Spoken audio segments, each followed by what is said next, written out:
नमस्कार and welcome you world affairs. मैं प्रशांत Dhawan. Now पूरी दुनिया में आज के समय सिर्फ एक डिफेंस डील के बारे में बातचीत हो रही है जिसका बड़ा इम्पैक्ट हमारे प्यारे भारत पर भी होने वाला है।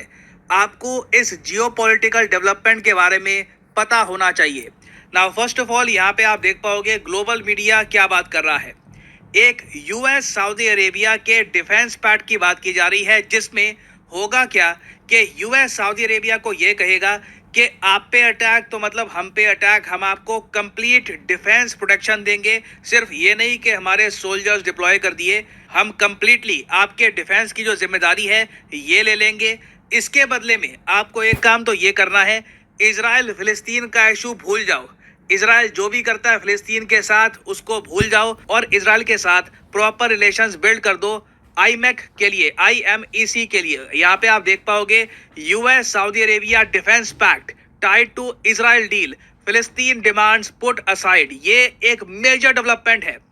मैं आपको बता दूं पिछले कई दशकों से अगर हम वेस्ट एशिया और एक्चुअली पूरे एशिया को भी देखें ना, इतनी बड़ी एक जियोपॉलिटिकल डेवलपमेंट देखने को नहीं मिली है। और इस सारे इशू को समझाने के लिए कि अचानक से US Saudi Arabia defence pact की बात क्यों की जा रही है, ये समझाने के लिए मैं आपको बताऊंगा आईमेक के बारे में और आईमेक में दिक्कत क्या आ रही थी, IMEC में दिक्कत क्या आ रही थी और उसको कैसे यूएस सॉल्व करना चाहता है। नाउ आई एम श्योर आप लोगों को याद होगा आज से कुछ हफ्ते पहले जो बाइडेन जब भारत में आए थे तब इन्होंने बात करी थी India middle east Europe economic corridor के बारे में, द आईमेक कॉरिडोर। इसको यूएसए ने कहा था कि ये एक गेम चेंजिंग इन्वेस्टमेंट होगी दुनिया के लिए। व्हाइट हाउस ने इसके बारे में जब पेपर रिलीज किया तो उसमें साफ साफ लिखा था कि 60 दिन के अंदर अंदर हम पूरी कोशिश करेंगे कि जो भी इश्यूज हैं रिगार्डिंग दिस होल कॉरिडोर, किसी भी कंट्री को कुछ दिक्कत आ रही है, कुछ लीगल इशू है, अंडर 60 डेज हम इसका प्रॉपर एक्शन प्लान बना लेंगे। नाउ आप अगर IMEC को देखो, यहाँ पे अगर मैं प्ले करूँ आपके लिए, ये आपके सामने है IMEC कॉरिडोर। ये शुरू होगा ऑफ कोर्स इंडिया से, फिर जाएगा सऊदी अरेबिया में, उसके बाद ये जो इजराइल है वहाँ से जाकर ये यूरोप से कनेक्ट होगा और ये सब जो कंट्रीज हैं ये प्राइमरली इस कॉरिडोर से जुड़ चुकी है। नाउ सबसे बड़ी प्रॉब्लम आपको इस पूरे कॉरिडोर में क्या दिख रही है? बहुत ही ऑब्वियस बात है, सऊदी अरेबिया और इजराइल। क्योंकि सऊदी अरेबिया को आप अगर देखो तो उनके कोई भी डिप्लोमेटिक रिलेशंस नहीं है इजराइल के साथ।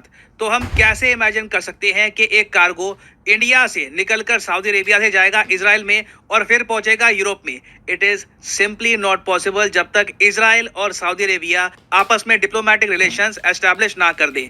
तो ये जो प्रॉब्लम है ना, ये आप कह लीजिए आईमेक कॉरिडोर का मेन इशू है और इसको रिजॉल्व करने के लिए हाल ही में ये रिपोर्ट्स आ रही हैं कि बाइडेन का सोल्यूशन ये होने वाला है कि मेन देखो सऊदी अरेबिया को थ्रेट क्या है। सऊदी अरेबिया का थ्रेट सबसे बड़ा ये है कि इन पर कोई अटैक ना कर दे। इनकी मिलिट्री इतनी स्ट्रांग नहीं है, इनको अपनी डिफेंस कैपेसिटी पर इतना भरोसा है नहीं कि कल को ईरान या कोई और कंट्री अटैक कर देता है तो ये खुद को डिफेंड कर पाएंगे।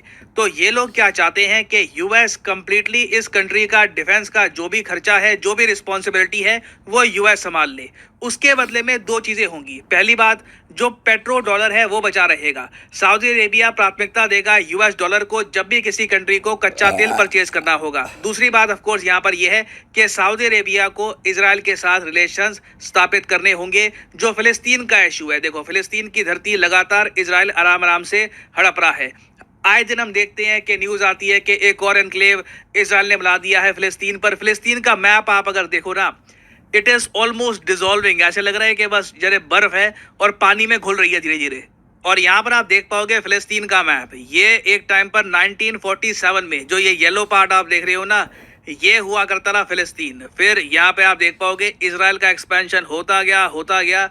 अब लिटरली फिलिस्तीन के कुछ एनक्लेव ही बचे हैं। आप देख पाओगे एक पार्ट ये, एक यहाँ पर छोटा सा पार्ट, एक पार्ट ये। इसमें भी धीरे धीरे एनक्रोचमेंट लगातार हो रही है इजराइल की। और आराम से जिस तरीके से आईमेक को पुश किया जा रहा है ना, लगता नहीं है कि फिलिस्तीन की इंपॉर्टेंस जियोपॉलिटिकली कुछ बचने वाली है।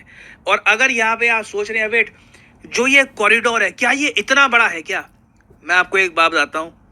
अभी हाल ही में बेंजामिन नेतन्याहू, इजराइल के जो प्राइम मिनिस्टर हैं, ये यूएन में गए, यूएन में स्पीच देने के लिए। जैसे आपको पता है सितंबर का महीना चल रहा है, दुनिया भर के वर्ल्ड लीडर्स जाते हैं यूएन में स्पीच देने के लिए। जब नेतन्याहू की बारी आई तब इन्होंने लिटरली ना जो आईमैक कॉरिडोर है, इसका मैप प्रेजेंट कर दिया दुनिया के सामने। यहाँ पे आप देख पाओगे, इन्होंने ये कहा कि ये लार्जेस्ट कोऑपरेशन प्रोजेक्ट है इस पूरे रीजन का।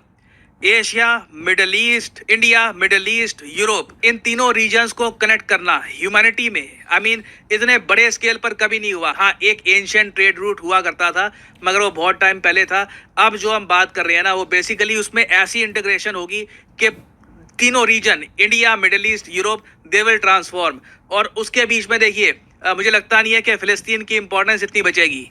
और एक छोटी सी क्लिप है बेंजामिन नेतन्याहू की, ये यहाँ पर बात कर रहे हैं आईमैक के बारे में। मैं चाहता हूँ आप ये जो छोटी सी क्लिप है ये सुनिए, इससे आपको पता लगेगा कि ये प्रोजेक्ट कितना ज़रा बड़ा है और इससे कई जो पुराने जियोपॉलिटिकल इश्यूज थे वो भी रिजॉल्व कर दिए जाएंगे।